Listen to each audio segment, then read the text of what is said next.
It was coming. It was inevitable. It was about time. Ladies and gentlemen, Bruno Fernandes has now registered 20 assists in a Premier League season. The most by any player, of course, a record that is also held by Kevin De Bruyne and Thierry Henry. But listen, I feel like this encapsulates the season that Bruno Fernandes has been having at Manchester United this campaign.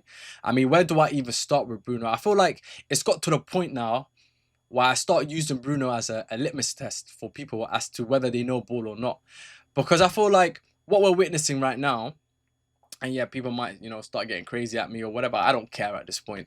I feel like we're witnessing not just a Manchester United legend, but also a Premier League all-time great. I feel like we're witnessing a future Premier League Hall of Famer.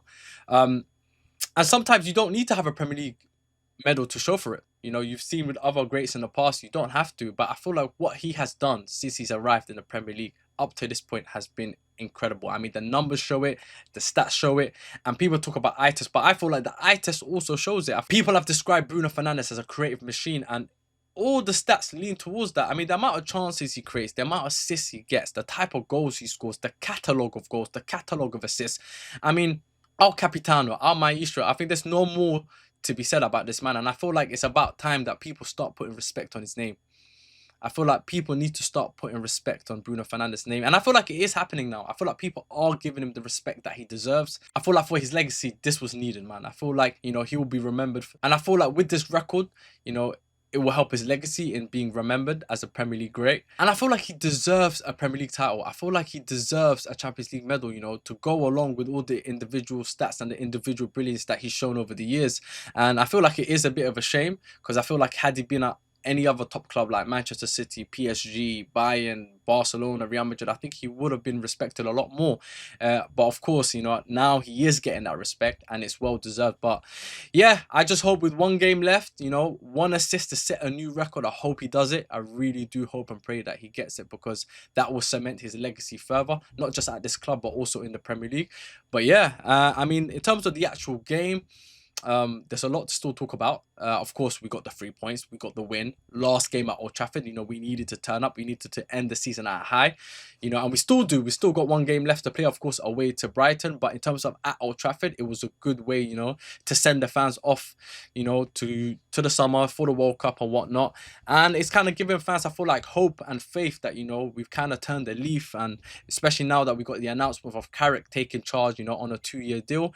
It's not official, but of course, the reports have come out that there is an agreement in place. Manchester United fans right now, currently, including myself, have a lot to look forward to. We have, high hopes and we have ambitions now where we can see the direction of where the club is heading. And if we recruit right this summer, if we get the right recruitment, now that we got the appointments sorted, who knows where we'll be next season. I do see that if we do get the recruitment right, we can definitely compete. But that's, of course, a whole nother conversation. But in terms of the actual game, I mean, it was a typical Manchester United performance. A lot of good football at times, counter-attacking football, hitting Forest on the transition. And yeah, but of course, Manchester United always have this habit of, inviting pressure and letting teams come back into the game, which is what happened. But I want to just start off with the lineup. I want to start off with the lineup because I think the lineup was as expected. Of course, we had Lemens in goal, Dalot and Shaw in the fullback positions, Martinez and Maguire, who, by the way, with that partnership, we haven't lost a game this season. Of course, the midfield trio of Casemiro, Kobe Mainoo, and Bruno Fernandes. Casemiro being his last game at Old Trafford, and I will, of course, speak on him in just a moment at some point. And of course, we had Ahmad on the right, Cunha on the left, and then Mbeumo up front. And the only notable absentee, of course, today was Benjamin Sesko. But outside of that, it was a pretty predicted lineup, probably our strongest lineup on paper. So I did expect us to, of course, come out with 3 points. And of course, we opened the game first 5 minutes. We started strong and we got the goal through Luke Shaw, which was a neat finish, a very good finish into the bottom corner. But then, of course, what happens is once we got that early goal, which we've done quite a lot this season, we kind of sit back a little bit and invite pressure. And of course, after we got that goal through Luke Shaw, I felt like, we had chances, to get a second. But, we didn't take those opportunities. And I felt like at halftime, we should have been up by more. to be honest with you. I felt like we should have been up by more. We were, in control of the game. But of course, at this level, if you don't take your chances, you get punished. And that's exactly what happened in the second half when Nottingham Forest equalised. It was a great delivery from Elliot Anderson to Morata's head. And they made it 1-1. And that was all on us. I felt like, we invited the pressure. We didn't take our chances. And ultimately, Forest got their reward. And then we obviously scored a second goal through Cunha, which was a bit contentious because there was a handball with Mbeumo, which I feel like on a different day that could have been given. It was very contentious, but I do feel like the right decision was made because, of course, it hit a different body part before it hit his arm, and his arm was by its side. So I do feel like the right call was made. Of course, it might come across a little bit biased, but I just feel like looking at the context of the situation, I think the right decision was made. And of course, Cunha got his goal.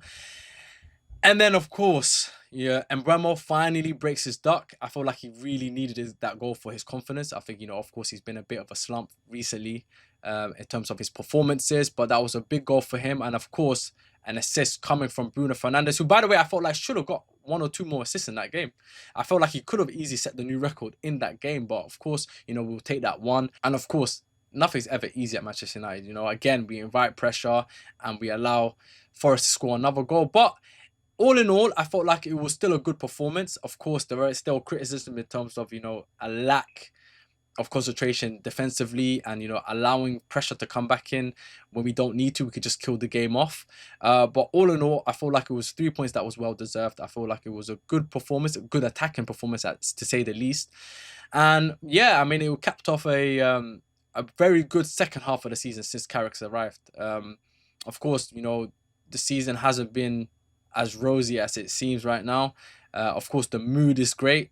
Of course, the mood is great amongst the fan base. The mood is great amongst the club, the players. You can see that, they really like Carrick and there's a good relationship there. There's also a good relationship within the dressing room. Everything feels good. Right now, there's a feel-good factor at Manchester United, both on the pitch and off the pitch. And because of that, of course, given the exceptional job that Carrick has done since he arrived, of course, that's what, 11 wins, 2 draws, 2 losses. I think he's, over exceeded in terms of expectations. And I'm not surprised that, they've given him the long-term appointment. I think he's deserved it. I think he warrants the opportunity. And the fact that it's a 2-year deal, is good because I think it gives United that flexibility, to change if things don't go well. It also gives us clarity in terms of going into the transfer market. Now, when we're going for players, they know that our manager is Carrick and this is the direction that we're going to go in.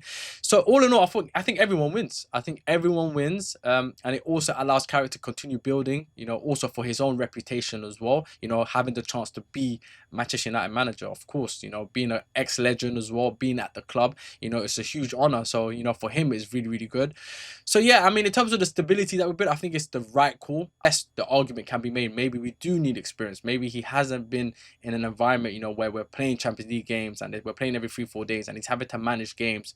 But, we will never know. Unless he's given the opportunity also, we will never know, So, yes, I understand the angle of going for experience or getting somebody with pedigree, but we have also done that in the past, and it hasn't gone well. You could also argue with Oli, it might be a similar appointment to Oli. Maybe things might go left next season, but we don't know. I feel like there's pros and cons in both ways, and there's no real right or wrong decision. If I be real with you, it's just kind of like you're taking a gamble, whichever direction you go. So for Carrick, I'm glad for him, and I'm glad that, we have a direction now in terms of how we're going to move in the transfer market, but also how we are going to go into next season, knowing that Carrick is now our manager. Casemiro. I feel like we have to talk about Casemiro, man. His final game at Old Trafford, man. Casemiro, man. I felt emotional, man, especially when he was giving that speech at the end. I felt quite emotional because I think he's another player that hasn't had, the best of times, but I feel like he's a player that has had a lot of ups and downs during his time at Manchester United, but the resilience, the character, the importance that he's shown both on and off the pitch, coming up with big goals this season, scoring 9 Premier League goals, being at 34 years old and still producing some of the performances he has, after being told he was finished and, leave the football before the football leaves you and people clowning him. But looking back on his time at Manchester United, I think a lot of fans will look at him positively. I think he's become a cult hero at the club, and I feel like he will be remembered fondly, and he will always be remembered and welcomed back well, or be received well by the fans every time he comes back, or if he does choose to come back to Old Trafford. I mean, for me, he's an icon. He's someone that, even during our hard times, gave 100% to the badge. You know, he could have easily called it quits at times, but decided to stick around.